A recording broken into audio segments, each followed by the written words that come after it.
Thanks for watching Afternoon Live.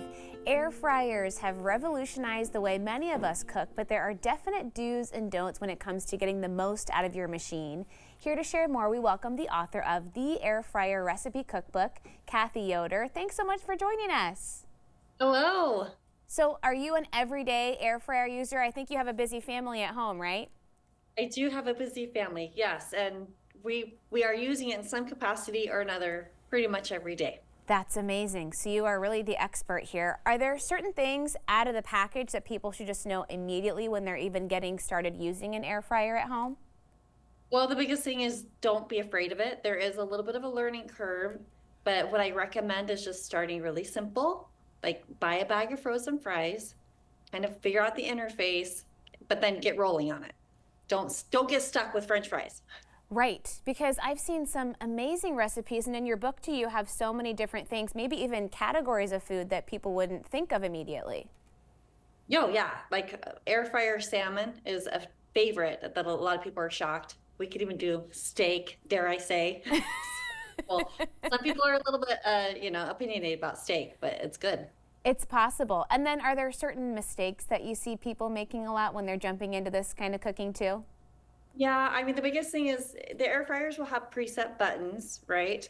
But like if there's a chicken button, don't just push the button and walk away, because chicken comes in all shapes and sizes. So I do recommend using an instant read food thermometer to cook your food based on those guidelines to the internal temperature so it doesn't dry out or it's not undercooked. So don't just rely on those presets. That's a great tip. And then what about modifying recipes? Maybe something tried and true that you're used to making in your big oven at home. How do you change that to make it come out super tasty from the air fryer too?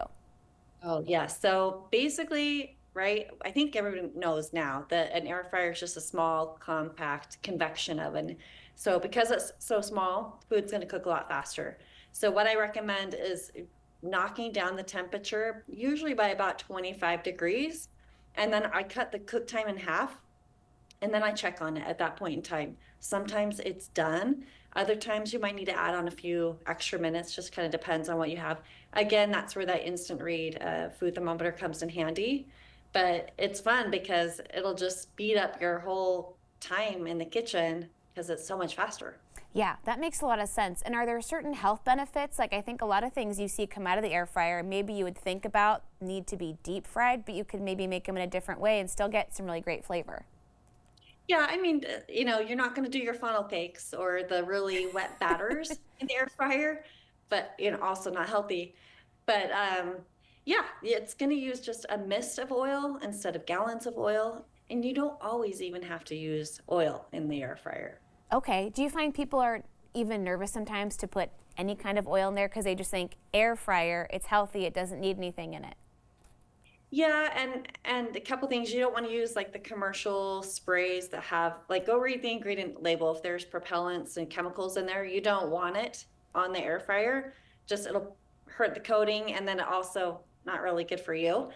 But you'll mostly want to use the oils when you want spices to stick on, or if you have a breading, you do, in order to get that crispy effect, you do need to spray some oil. Otherwise, you just have flour and, panko crumbs blowing all over the place.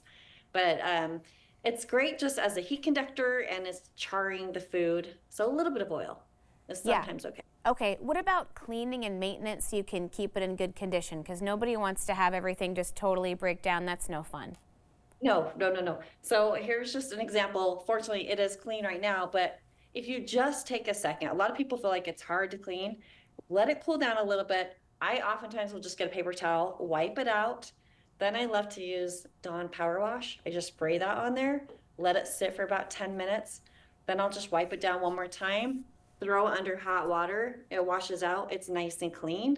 Like if you let it sit there and build up and keep cooking and while there's old food in there, that's when it becomes really problematic. But just taking a couple minutes to maintain it each time makes it so much better. Yeah, small investment of your time pays off big in the long run, I imagine. Yes. Thank you so much, Cathy. It was really nice chatting with you. Thanks, Anna. All right, Cathy's book again is Air Fryer Recipes, and we'll have more information on our website at katu.com.